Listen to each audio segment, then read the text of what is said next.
Welcome back to the Movement PhD. I'm Dustin Hardwick, a physical therapist with a PhD in movement science. Today's episode is part 2 of our lumbar spine unit. Today we will discuss the lower back and abdominal muscles, often referred to as the core muscles. As usual, you can find the slides in sync with video on YouTube and Spotify. If you're listening to an audio podcast, you can find the slides on my Substack. Now that we have our slides pulled up, let's get started with Season 1, Episode 8. Lower back and abdominal muscles. Before we get into those core muscles, let's review the movements and arthrokinematics of the lumbar spine. Let's start with sagittal plane movement.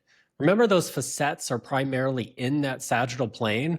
So in the lumbar spine, you have quite a bit of movement available in flexion and extension. You have about 65 degrees of flexion available and about 31 degrees of extension. Remember, in flexion, that superior vertebra is going to tilt anterior on the one below it. So therefore, those facets are going to slide superior. So you're going to get an upslide of the inferior facet of that superior vertebra during that flexion. That puts compression to the anterior aspect of that intervertebral disc. In extension, the opposite happens. That superior vertebra is going to tilt posterior. Therefore, you're going to get a downslide of that inferior facet of that superior vertebra. And now the compression is going to be on the posterior aspect of that intervertebral disc. The next plane of motion we're going to review is transverse plane motion. Remember that transverse plane motion is rotation. In the lumbar spine, because of that sagittal orientation of those facets, you don't have a whole lot of rotation, only about 15 degrees to each side, and that's to protect those intervertebral discs. Torsion on those discs is a bad thing, so therefore those facets are aligned to prevent a lot of rotation. So what are the arthrokinematics? With a rotation of the body to the right, remember that that spinous process is going to go to the left. Therefore, you're going to get compression of those facets on that left side and distraction of those facets on the right side. Our final cardinal plane of motion to review is frontal plane motion. So what are the motions that occur in frontal plane? It's side bending or lateral flexion. So most of our lateral flexion occurs in the upper part of that lumbar spine. So L2, L3, L1 on L2, those are the segments where you get the most frontal plane motion. You have a moderate amount of frontal plane motion in the lumbar spine, about 30 degrees to each side. So with a right side bend or a right lateral flexion, that superior vertebra is going to tilt to the right.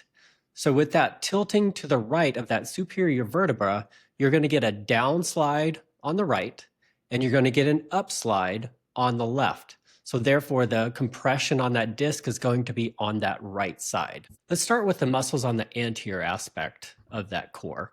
So let's start with our abdominal muscles. The most superficial abdominal muscle, that's that rectus abdominis. So it's a key muscle for flexing the trunk or approximating the thorax and the pelvis. Because it runs from the thorax down to the pubic bone, as that rectus abdominis contracts, it causes trunk flexion or a posterior tilt of that pelvis. So this muscle gets all of the show because everybody wants a six-pack. They want to have those muscles prominent on that anterior aspect of their stomach. However, this muscle has the least to do with stabilization. Why is that?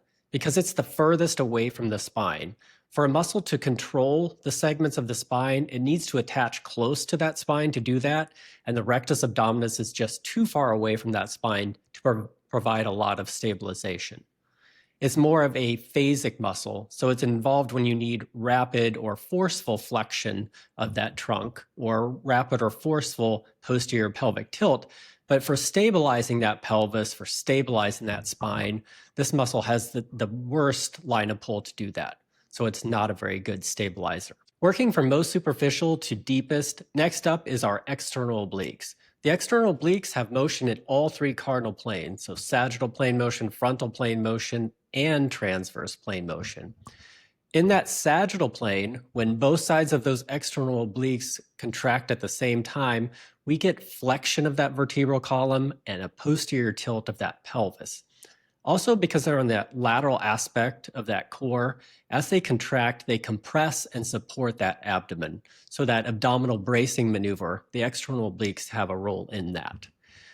However, when they act unilaterally, They do lateral flexion to the same side. So your right obliques do right lateral flexion, and rotation in that transverse plane to the opposite side. So your right external obliques do left rotation. Let me summarize that unilateral activation one more time. Your right external obliques contribute to right lateral flexion and left rotation, whereas your left external obliques contribute to left lateral flexion and right rotation. Moving one layer deeper, we're at our internal obliques now. Again, when acting bilaterally, they flex the vertebral column and compress and support that abdomen and contribute a little bit to that posterior pelvic tilt. When they act unilaterally, and this is the difference between it and the external obliques, they do lateral flexion to the same side and rotation to the same side. So it's both an ipsilateral lateral flexion and ipsilateral rotation. So let's review that one more time. Your right internal obliques do right lateral flexion and right rotation, whereas your left internal obliques do left lateral flexion and left rotation. Now our deepest abdominal muscle is that transversus abdominis. So your transversus abdominis acts like a girdle to flatten that abdominal wall and compress that abdomen. That allows it to stiffen that spine. It does not contribute to motion in any of the cardinal planes. So it doesn't cause rotation, it doesn't cause lateral flexion, it doesn't cause flexion. But what it does is stabilize that spine.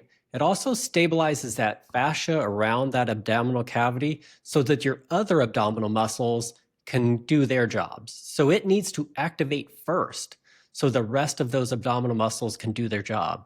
Also, by activating first, it can stabilize that spine, so then I can do some movements of my legs or my arms without that spine losing its stability. So if you really want to think about your transversus abdominis, it is a stabilizer. So it's going to stiffen that spine, increase that intra-abdominal pressure, and the key thing here is it needs to activate first before the rest of those muscles can then impart motion on it. So how do we activate that transversus abdominis if it doesn't create motion, if it doesn't cause rotation, flexion? How do we activate it? So we think about pulling our belly button or our navel towards our spine. By pulling that navel towards that spine, you activate that transverse abdominis as it tries to create that girdle. So one thing that I see a lot of people doing wrong is when they do that pull of that belly button back to the spine, they overdo it. If you make it an exaggerated movement, it's going to kick on all of those obliques. It's going to kick on rectus. It's going to kick on all of those muscles to try to create that contraction. So think about just a little bit pulling that belly button towards that spine, and you should feel that transversus abdominis just medial to that ASIS, just a little bit swell into your hand. So again, don't exaggerate that pulling of that belly button. Really think about tightening through that, that girdle area by pulling that belly button back a little bit. Another trick for activating that transverse abdominis, it usually activates at the same time as those pelvic floor muscles. So one trick to getting people to find their transverse abdominis, besides pulling that belly button in, have them think about stopping their urine midstream. That'll kick on those pelvic floor muscles, which will automatically activate that transversus abdominis in a lot of people. It doesn't work for everyone, but it is one thing you can try to get people to find that transverse abdominis muscle. Speaking of pelvic floor muscles, those muscles plus the diaphragm are the other important pieces of that core. They work synergistically with that transversus abdominis and other abdominal muscles to maintain that intra-abdominal pressure and therefore the stiffness of that spine. So you have your diaphragm on the superior aspect of your core, you have those pelvic floor muscles on the inferior part of that core. So those two are the base and the top of that core, with those abdominal muscles and then those deep back muscles on the posterior aspect. So this is really important during breathing. During inhalation, your diaphragm contracts and therefore it flattens. That increases that intra-abdominal pressure. At the same time, your pelvic floor muscles are allowed to lengthen and accommodate that intra-abdominal pressure. So it's about stabilizing that intra-abdominal pressure. Conversely, during exhalation, your diaphragm is going to relax and then lift. In order to maintain that intra-abdominal pressure and therefore that stability of that spine, your pelvic floor muscles have to contract, which allows them to lift a little, which then maintains that pressure. If your pelvic floor muscles are not activating properly, then you can lose that intra-abdominal pressure and therefore some of the stability on that spine. So that's your linkage between poor performance of that pelvic floor musculature and low back pain. Other link is those pelvic floor muscles are linked to that transversus abdominis. So when you have poor performance of those pelvic floor muscles, you often have poor activation or late activation of those transverse abdominal muscles as well. Now moving on to the posterior muscles. And again, we're going to work from superficial to deep. The most superficial back muscles are those erector spinae. So that iliocostalis, longissimus, spinalis muscles. When they activate bilaterally, they cause extension of that spine. Their other function is maintaining that upright posture. So they're activated isometrically a lot of time to maintain that extension needed for upright standing. They also activate eccentrically to control flexion. So when I bend forward to pick up an object or set something down, the eccentric control of these muscles is really important for maintaining the stability of that spine. Because otherwise you would just flop forward and that would put a lot of stress on that spine. So they're activated concentrically to return to standing, or isometrically to hold us upright, or eccentrically to control that forward flexion of that spine. When they activate unilaterally, they are an ipsilateral or same side lateral flexor and an ipsilateral or same side rotator. Let's move on to those deep back muscles. So that transversospinalis group. So that's our multifidus, that's our rotators. Our multifidus are particularly important in the lumbar spine because this is where they are the most developed and they play the biggest role for stabilization. So what do the multifidus do? When they activate bilaterally, they're an extensor, so they're a back extensor. When they activate unilaterally, they are a ipsilateral or same side lateral flexor or side bending muscle. For rotation, they do rotation to the contralateral or opposite side. And the reason for this is because they're attached to that spinous process. And remember, when you rotate to the right, that spinous process goes to the left. So therefore, a muscle that attaches to the spinous process is going to be a contralateral rotator. The rotators, they don't contribute very much to spine motion because they're rather small, thin muscles, but they have a primary role in stabilization in that they act almost like a ligament that you can change the tension to. So it gives some of that intersegmental stability. It also has a lot of muscle spindles. And those muscle spindles are important for proprioception of that lumbar spine. So your rotators are really important for passive stabilization and for knowing where that lumbar spine is in space. So how do these multifidus and rotator muscles contribute to spinal stability? Well, the rotators are, again, mostly proprioceptive and passive stability, whereas that multifidus is more of an active stabilizer of that lumbar spine. They should activate early before movement, similar timing to that transversus abdominis and that pelvic floor muscles. So they're going to stabilize each of those segments, so that intersegmental stability first, before those large erector spinae muscles then produce motion. So rotators are passive proprioception, multifidus intersegmental stability. They should activate prior to those large muscles activating. Now that we've covered our anterior muscles and our posterior core muscles, let's cover some other muscles that are involved in the core a little bit more indirectly. So first off, we have our iliopsoas, which is our iliacus plus psoas major. We covered this a lot in our hip unit. They are our primary hip flexors, but I wanted to bring this back in the low back unit because that psoas major directly connects to that lumbar spine. So its activation has a lot of impact on that lumbar spine. When you activate that psoas major bilaterally, it can cause trunk flexion and it can increase that lumbar lordosis. The other thing here is if your psoas major is short, so if you have tight hip flexors, you're going to have an anterior pull of that muscle on that lumbar spine. So not only is it going to increase that lumbar lordosis, but it also can cause those lumbar vertebrae to have an anterior shear force on them. So that's the kind of link between those tight hip flexors and that spondylolisthesis. Not only do you have that increase in lumbar lordosis, but you have a translation force to that anterior direction from that psoas major. Unilaterally, that psoas major can contribute a little bit to that ipsilateral or same side flexion. Another muscle involved in the lumbar spine is a quadratus lumborum or QL. Bilaterally, it's a lumbar extensor. It also helps to fix that rib cage during inspiration.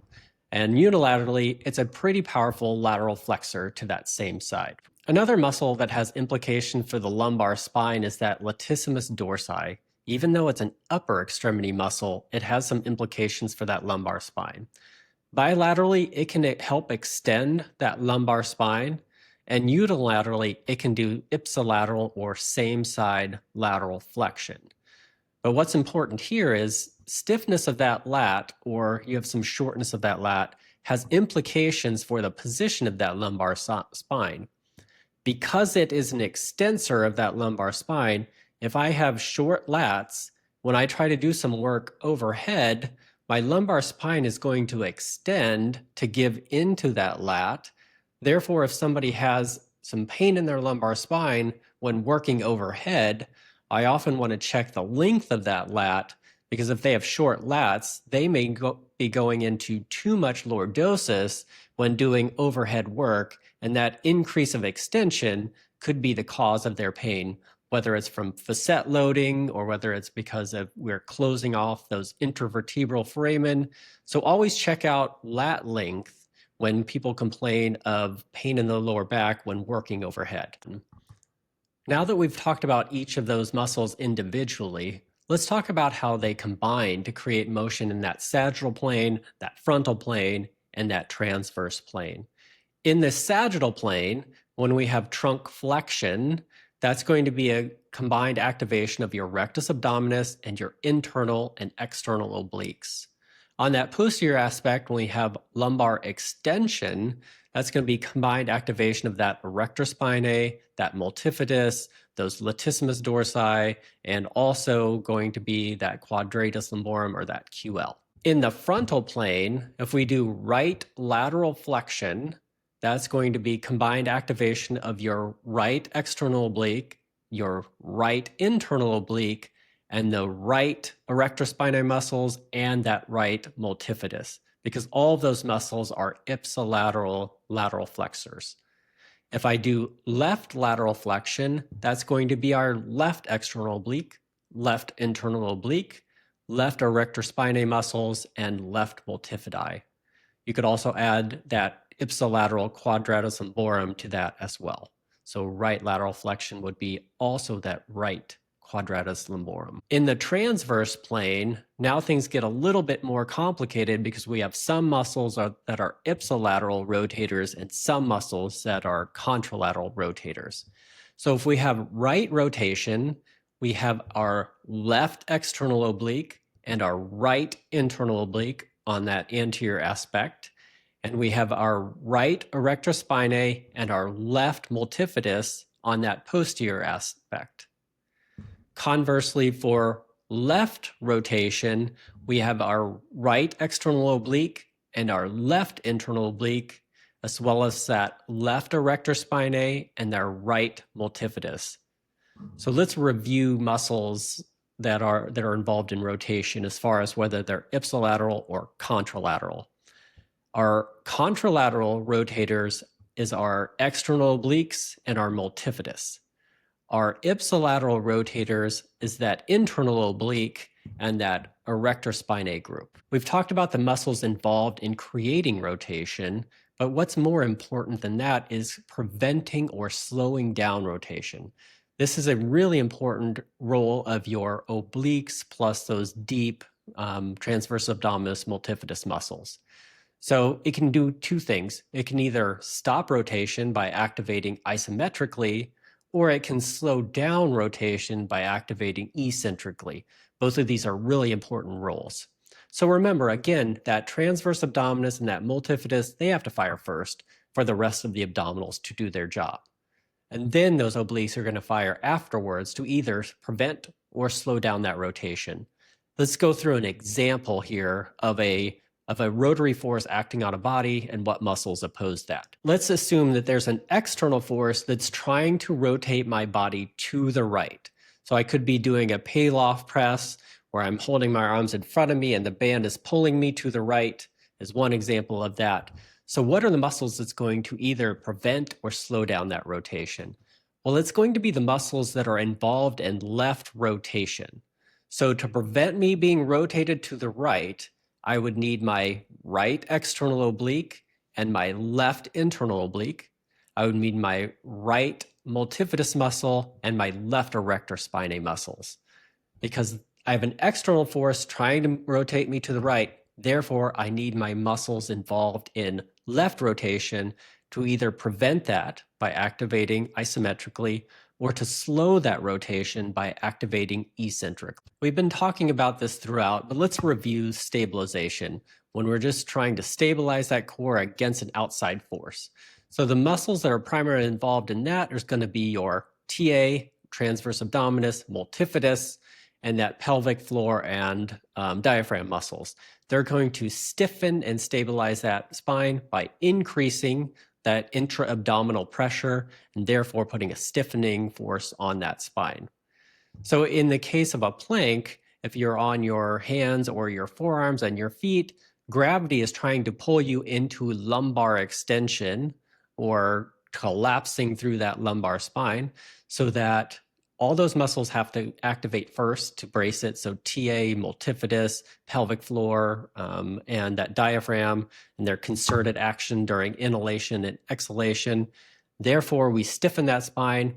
Then those trunk flexors can activate isometrically, so your obliques and your rectus abdominis, to prevent that collapse. Let's review the force couples involved in pelvic tilts. So in an anterior pelvic tilt, that's going to be action of that erector spinae or lumbar extensor muscles and those hip flexors.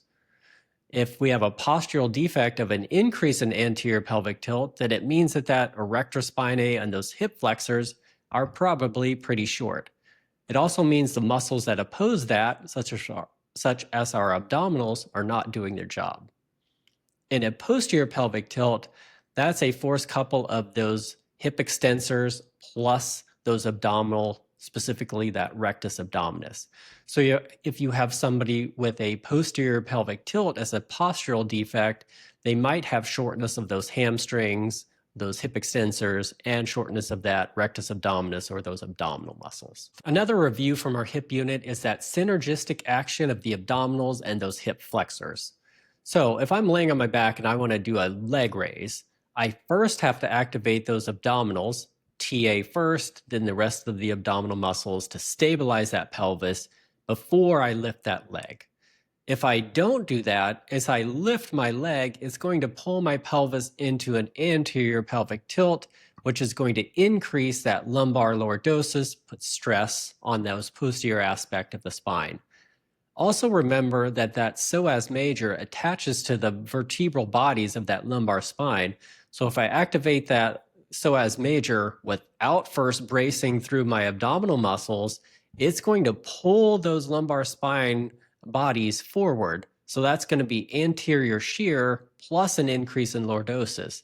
Those are the kind of things that contribute to that spondylolisthesis or that anterior sliding of the vertebra on top of the other one. So what do we have to do? We have to activate that core first. So TA first, then those oblique muscles, then we activate that hip flexors. This is also why a leg raise is an abdominal exercise, even though the motion is hip flexion, because we're basically adding a weight that's trying to put my pelvis into an anterior tilt that I have to counteract with my abdominals. continue our discussion of the relationship between the hip flexors and the abdominals, let's look at the sit-up exercise. The sit-up has two different phases. We have a trunk flexion phase and a hip flexion phase. In that trunk flexion phase, we're going from flat on our back to trunk curl. That is mainly because of activation of your abdominals, with your rectus abdominis being the prime mover here, since you're approximating that thorax with that pubic bone. You get a little bit of help from your pecs and your lats if you put your arms overhead, because it brings their line of pull anterior to the trunk, allowing them to assist in that trunk flexion. So that's our first phase. Our second phase is our hip flexion phase, where ideally we maintain that trunk curl, but now we go into hip flexion to approximate our thorax with our knees. And that's primarily the activation of our hip flexors. So this is a good exercise for our rectus abdominis and our hip flexors, but for spinal stability, this is a rather poor type of exercise because again, that rectus abdominis is too far away from that spine to be very good at stabilization, and most people don't have issues with hip flexors. So this is not a good exercise for overall stabilization of the spine. The other problem with this exercise is that a lot of people lose that trunk curl during that hip flexion phase. And that's because the hip flexors, primarily that psoas major, overpowers that abdominal muscles. So then they end up doing the hip flexion phase with an increase in lordosis, basically just being pulled up from that psoas major muscle. That puts a lot of anterior shear forces on that lumbar spine and can cause a lot of issues that are related to lumbar extension. So for all these reasons, the sit-up is not the best exercise for preventing low back injuries or for stabilizing that spine. Thank you for joining me for the second part of our lumbar spine unit. Today we reviewed the lower back and abdominal muscles and how they combine to produce movement. In our next episode, we'll cover the sacroiliac joint. Thanks again for watching, and I'll see you next time.